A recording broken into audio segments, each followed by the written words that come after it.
melakukan waktu imsak. Soalnya yang saya tahu sendiri itu imsak adalah sebuah istilah yang dibuat baru-baru ini oleh orang Indonesia sendiri yang gunanya agar kita berhati-hati 5 menit, 15 menit atau 20 menit sebelum masuk azan subuh, kan begitu. Di mana dalam waktu-waktu tersebut kita dituntut untuk menahan agar tidak makan, agar tidak minum segala macam. Tapi bukan berarti pada waktu imsak tersebut itu kita tidak diperkenankan untuk makan, tidak diperkenankan, begitu konsepnya waktu imsak yang ada di Indonesia ini. Tapi orang-orang yang gagal paham terkait ini itu mengatakan bahwa orang Indonesia salah kaprah, imsak itu nggak ada. Imsak kalau misal diartikan begitu, imsak itu bid'ah seperti itu. Imsak itu nggak ada dalilnya. Oke. Terus setelah itu mereka bilang, imsak itu merupakan arti secara lughat, secara syarak dari puasa itu sendiri. Kok mereka bikin istilah-istilah baru? Padahal yang dikehendaki orang Indonesia kan tidak begitu. Kalau mungkin ya kita setuju kalau yang namanya imsak itu dalam kitab Nahwu adalah istilah lughat dari puasa. Al-imsak lughatan As-siyam lughatan al-imsak. Kan kayak gitu ya di Fathul Qoribnya ya. Atau kalau secara syarak imsakun an muftirin biniyatin maksusatin. Menahan dari segala sesuatu yang membatalkan dengan niat yang tertentu. Tapi sayangnya bukan itu yang dikehendaki orang-orang Indonesia itu. Yang namanya imsak di sini adalah sifatnya berhati-hati agar kita tidak sembarangan makan mendekati waktu-waktu azan, supaya nanti ketika azan terus kok kita makan dan masih melanjutkan makannya, ini akan membuat puasa yang kita lakukan jadi tidak sah, kan begitu kan yang namanya puasa itu. Nah, oleh karenanya agar orang-orang itu lebih berhati-hati, ada yang namanya istilah imsak. Ini mengambil, kalau tidak salah itu mengambil konsep yang ada di Fathul Mu'in kalau tidak salah. Ya memang nggak apa-apa kita makan sebelum masuk waktu subuh. Sebelum masuk waktu subuh mepet sekali, memang nggak apa-apa. Tapi tetap kalau semisal kita masih dalam keadaan makan terus kok masuk waktu subuh terus masih makan saja, inilah yang membuat puasa kita itu tidak sah gitu. Nah, terkait hadis yang sering kita dengar dan disalahpahami yang barusan jenengan bacakan di saat lagi makan terus mendengar suara azan, nggak usah terburu-buru, tetap teruslah makan sampai tanek, bahasanya kan begitu.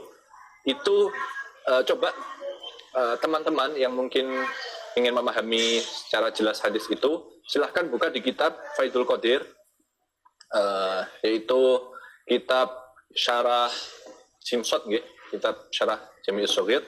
Di situ disampaikan hadis yang dimaksud itu bukan berarti kita boleh makan pada saat setelah azan subuh berkumandang, karena hadis tersebut lebih dihamlu ke azan yang dikumandangkan oleh sahabat Bilal. Sementara azan yang dikumandangkan sahabat Bilal pada saat itu adalah azan pertama dari waktu subuh. Jadi dalam waktu subuh pada saat itu azannya itu memang 2 kali. Satu dikumandangkan oleh sahabat Bilal, kedua dikumandangkan oleh sahabat Ibnu Umi Maktum. Nah, di saat sahabat Bilal itu berkumandang, kita lagi makan, itu tidak usah sekiranya terburu-buru dan menyudahinya, karena itu bukanlah azan yang menjadi pertanda dari masuknya waktu subuh. Akhirnya disuruh untuk menuntaskan makannya. Nah, dari sini kita bisa memaham tidak ada sebuah kontradiksi antara pemahaman yang selama ini kita pupuk, yang selama ini kita pelajari dalam kitab fikih dengan hadis terkait seperti itu. Tapi juga ada salah satu pendapat lain yang mengatakan hadis itu lebih diarahkan ke di saat kita hendak membatalkan puasa. Jadi kalau buka puasa, buka puasa. Jadi bahasanya itu sebentar kalau lihatkan lagi. Wakila saya bacakan mau biar sama-sama tahu.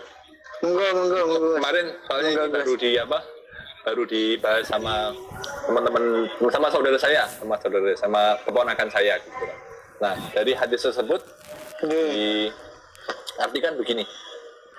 Wakila al-muradu adhanul maghribi fa idza sami'ahu shaimu wal fa idza sami'ahu shaimu wal ina'u fi yadihi fala yad'uhu bal yuftiru fauran muhafadzatan ala ta'jil fitri. Nah, ada yang bilang terjemahnya, ada yang bilang yang dimaksud dengan hadis tersebut adalah azan maghrib. Saat orang yang berpuasa itu mendengar azan sementara di tangannya itu ada makanan, maka janganlah diletakkan, tapi segeralah kamu untuk berbuka puasa, seperti itu. Jadi dari pembahasan ini dapat kita simpulkan ada dua mafhum dari hadis tersebut. Satu, yang dimaksud dari hadis Rasulullah itu adalah azan yang pertama dari sahabat Bilal, bukanlah azannya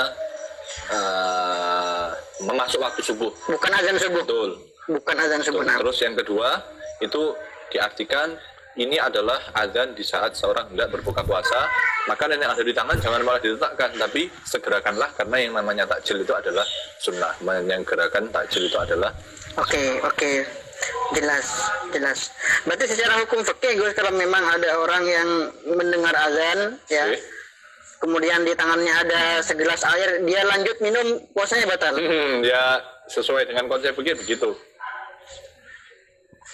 Oke, jelas Gus, jelas. Itu pertanyaan dari saya Gus. Kita lanjut ke pertanyaan selanjutnya. Oke.